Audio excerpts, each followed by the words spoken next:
إلا كنتي أول مرة في القناة مرجو الاشتراك والضغط على الجرس باش يوصلكم كل جديد. وعلاش الصمت هو لغة الأقوياء وأسلوب المثقفين والعظماء، وعلاش بعض المرات الصمت كيكون أحسن وأقوى لينا. نشوفوا بعض المقولات على الصمت. علي بن أبي طالب رضي الله عنه قال: إذا تم العقل نقص الكلام. وقال مقولة أخرى: بكثرة الصمت تكون الهيبة. الصمت هو الصديق الوحيد اللي ما عمره يخونك. مقولة أخرى: لا تستخدم فمك إلا لشيئين: الابتسامة والصمت. الابتسامة لإنهاء مشكلة، والصمت لعبور مشكلة. في الهدوء نعيم، وفي الصمت حياة، وما بين الاثنين تفاصيل لا يدركها أحد. يعتنق الصمت أمام السفهاء. الصمت أيضا له صوت، لكنه بحاجة إلى روح تفهمه. الكلام كالدواء، إن أقللت منه نفع، وإن أكثرت منه قتل. من الإصغاء تأتي الحكمة، ومن الكلام تأتي الندامة. سلامة الإنسان في حفظ لسانه. إذا كان الكلام من فضة فالسكوت من ذهب. إذا افتخر الناس بحسن كلامهم فافتخر أنت بحسن صمتك. يحتاج الإنسان لعامين ليتعلم الكلام، و60 عاما ليتعلم الصمت. نشوفوا بعض الحكايات على الصمت. في سنة 1826 في روسيا تحكم على واحد الشاعر بالإعدام شنقا، ولكن ملي بغاو يشنقوه تقطع الحبل وما ماتش الشاعر. وفي ذاك الوقت كان إذا وقع بحال هذا الحادث كيعتبروه فيه الخير، والقيصر كيصدر حكم العفو على المتهم. يمكن الشاعر ديك الوقيته قال لهم: الروس ما كيعرفوا يقادوا حتى حبل صحيح. وملي وصلت الخبر للقيصر قال لهم: وريو الحبل الصحيح اللي عندنا، وعاودوا يعدموه.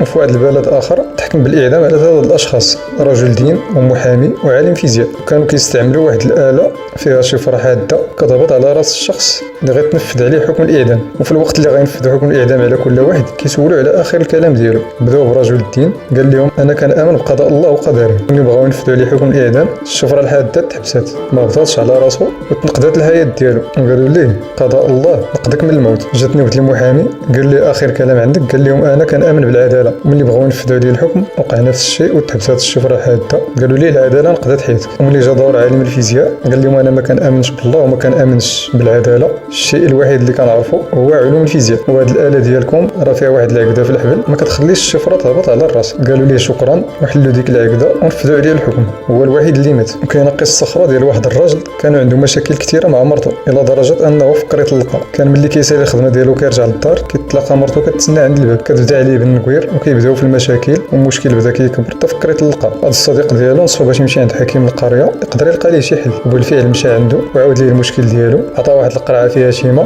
قال ليه: وقت ما وصلت عند الباب ديال الدار بغيتي تدخل غتشرب شويه من هذا الماء وخليه في فمك 30 دقيقه، ورجع عندي بعد 10 ايام. وملي رجع عنده بعد 10 ايام قال ليه: المشاكل ديالنا كامله تحلت، ورجعت انا ومرتي احسن من الاول. قال ليه: شنو هو السر في ذاك الماء اللي عطيتيني؟ هو يجاوبوا الحكيم قال ليه: ذاك الماء ماء عادي، ولكن السر هو انك ملي كتخليه في فمك لمده 30 دقيقه الا كتدخل للدار ما كتوليش كتجاوب مع المراه ديالك، ان هي اصلا كتلقاها طالع عليها الدم حيت كتخليها بوحدها في الدار. وملي كتجي انت عيان من الخدمه الا كتهضر معاك كتبقى تجاوب معاها حتى كتوليو في مشكل. هاد القصص الثلاثه كيبينوا لينا ان الصمت فيه فائده كبيره، كيحل المشاكل ويمكن حتى ينقذ حياتك من الموت. الصمت هو المهاره اللي صعيب تتقنها، وهو ايضا فن من فنون الكلام. الصمت كيخليك تكتسب هيبه ووقار، وكتخلي الناس تحتار فيك، كيفكروا اكثر من مره قبل ما يوجهوا لك اي اساءه او اهانه، كيجنبك الكثير من المواقف الصعبه. نشوفوا كيفاش تولي تتقن فن الصمت. اولا الاستمتاع بالاستماع. الصمت ماشي هو جهل الحقيقه او عدم معرفه كيفيه الرد، وماشي ضعف امام الشخص المقابل، ولكن الصمت هو اداه فعاله لفهم الشخص الاخر وكتعرف المشاعر ديالو.